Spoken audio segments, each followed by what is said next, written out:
Hello, Juan Pablo. These are the carburetors, as you can see, marked for JL that you sent us. And I want to say these were the most altered and abused and horribly mistreated carburetors we've seen in a long time.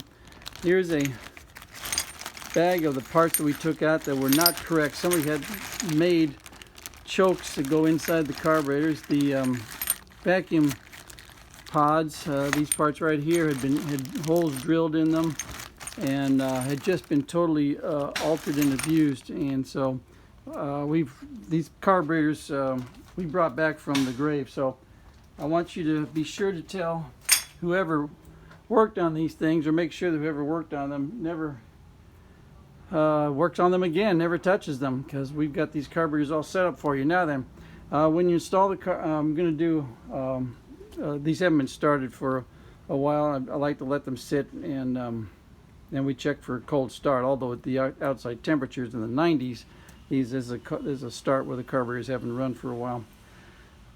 For installation, when you install the carburetors, leave them mounted but loose so that you can move them up and down, and you can install the air log so the air log bolts up, and then you tighten up the bolts here so that the carburetors don't move, because there's enough movement in the carburetors up and down, back and forth, that the air log might not fit if you just bolt the carburetors in place. Always use 2 wrenches to install your fuel lines right here. One to stabilize the fitting in the float bolt cover, the other to wrench on the swivel fitting. Otherwise you take the chance of ripping the threads out here. Let's see, I gotta go get the synchrometer. I forgot to get it.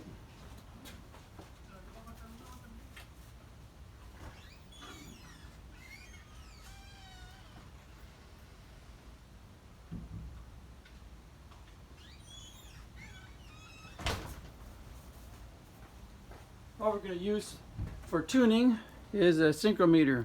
Right out of the box, the BK 1 through 35 works just great. Fits the carburetors. So right out of the box, this thing goes right up on here, and it allows you to balance the airflow. So if you don't have one of these, get one. They're available online from everybody. I think Pierce Manifolds is the best place to buy one. Adjustments that can be made on the carburetors. You can adjust these a little bit to line up the choke cable. This you have to be careful. You don't want to adjust them too much, but you want to adjust it where the cable is in line. The other adjustments obviously are idle screws for the amount of air flowing through the carburetors. The other adjustments is your idle mixture screw back here and over here. Move the camera so you can see that a little bit better. Idle mixture screw. You're going to adjust this to your engine. I'm going to adjust it to my engine. Then once you get them, you're going to adjust this to your engine. It takes very small incremental adjustments. This idle mixture screw is blanked off. It doesn't do anything. Don't touch it. It just fills a hole. And of course, linkage is critical. You gotta make sure you have good linkage, new balls, to make sure you got no slop in the linkage. The other adjustment that you can make is down here, and this is a little set screw right here, and then you got a longer screw here that sets the clearance between the first shaft and the second shaft. And what they're doing is making sure that when you open the carburetors and floor it, everything opens up. And then you've got this, see if I can get a better picture.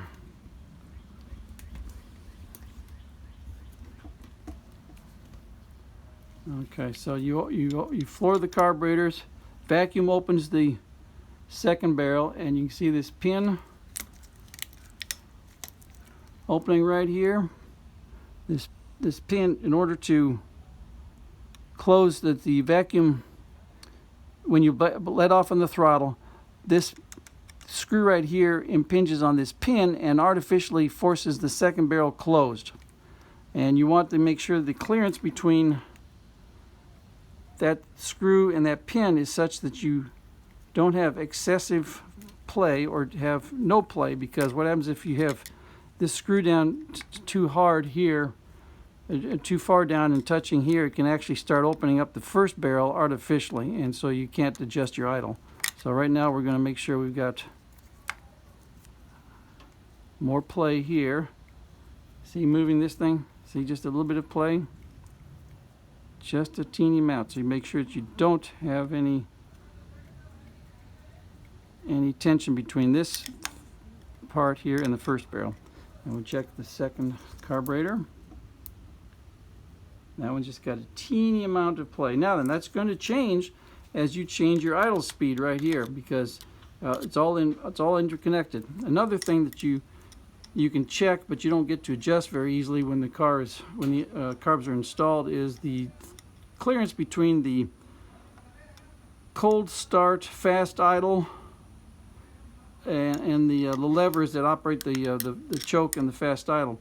This thing is adjusted where you got 15 thousandths clearance between this lever and the one below it, and it's almost impossible to adjust it on the car, so you obviously do that when the carburetors are installed, and after that you should not have to change it, adjust it.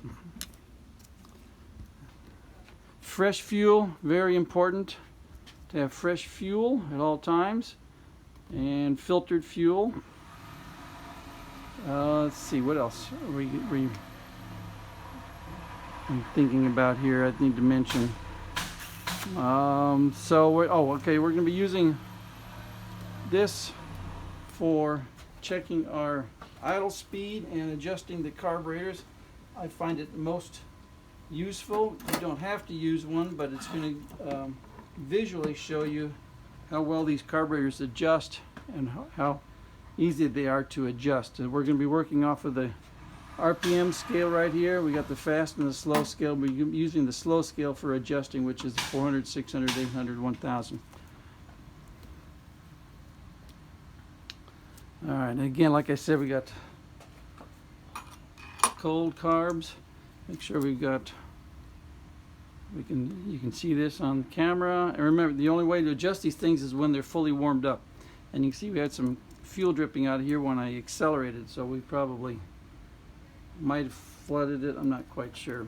Anyway, we're going to warm these things up, and then I'll show you about adjusting them.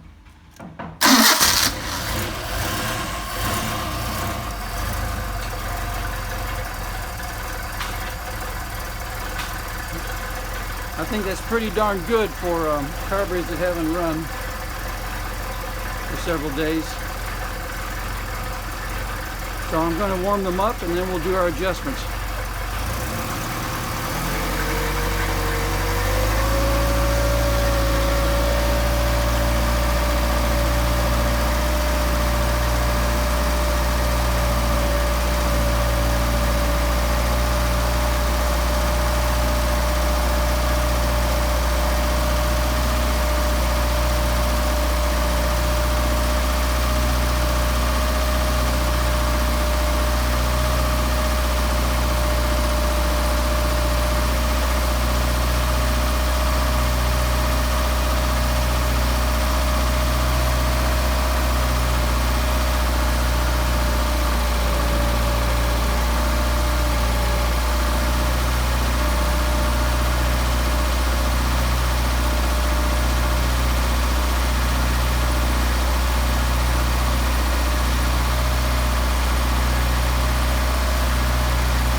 Now you see where they've got a drain on the each of the carburetor throats for excess fuel, so it can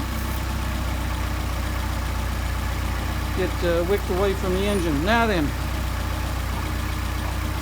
you disconnect the throttle linkage, so each carburetor is running independently, and then you check your airflow. What we want to see here is minimal airflow through the second barrels, and that's due to the machine work and making sure that those little pins are not impinging on each other. So we want to see minimal airflow through here.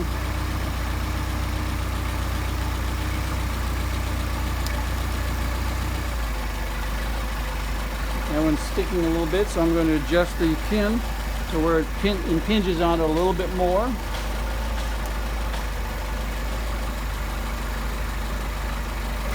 See how much clearance we have there? So I'm going to tighten up that clearance.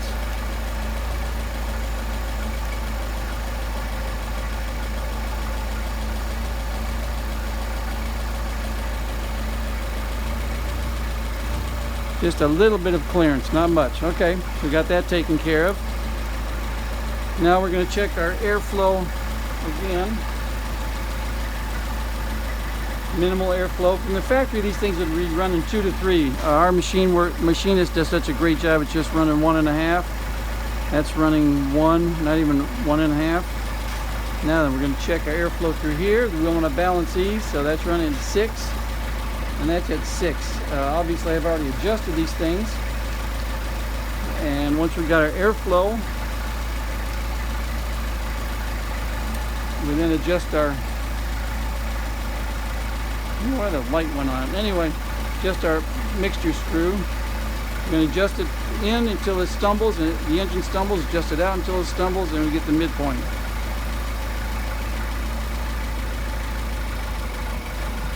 May the idle drop off, and we can back it out. Engine stumbling again, run it back in. Our midpoint right there. And the same with the other carburetor. Doesn't take much.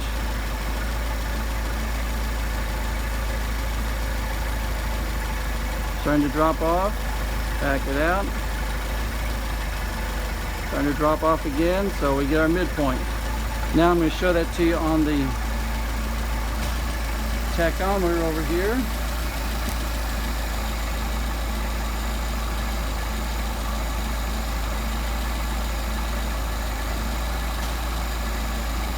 Go to our low scale, running about 650, 700 RPM. I'm going to adjust the idle mixture screws again, and you'll see the idle drop off.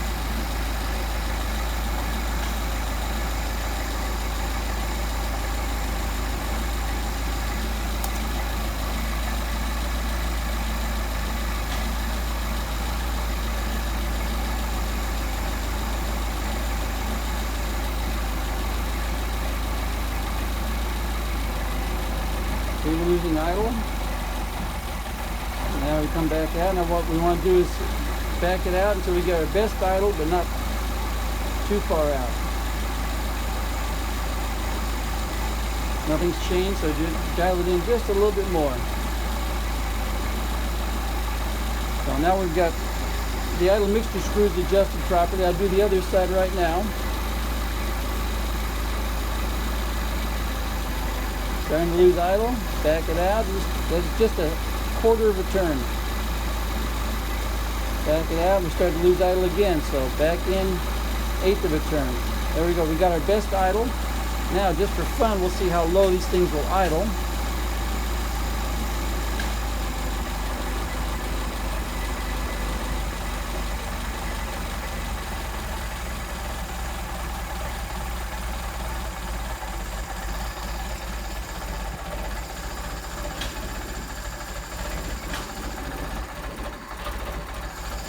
A little too low, but it's about 375, 400.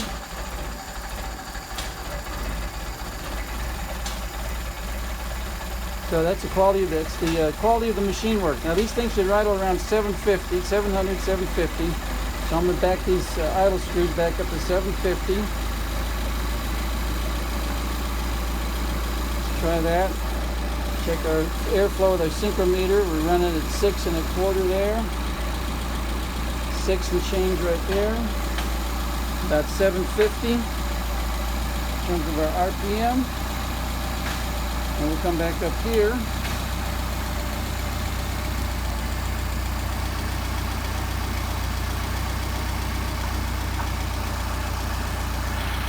And we'll make sure we are the same, drawing the same amount of air through here. At 6, almost 7. 6 a little bit low there, so we're going to bounce this one up just a smidge.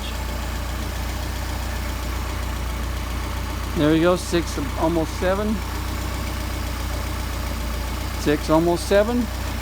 Next thing you want to do, snap on your throttle linkage. That's why there's a turnbuckle right here, so you can adjust to where this the ball just snaps on perfectly and does not adjust your idle.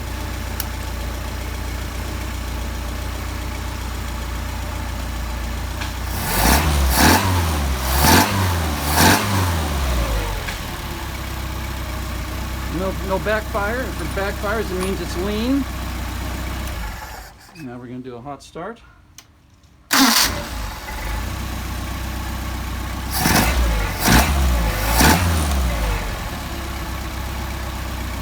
Right. I've got you a good set of carburetors. You don't need much messing around. These are tuned to where they should run on your engine without too much of an issue. The only thing you get to adjust is really your idle mixture screw.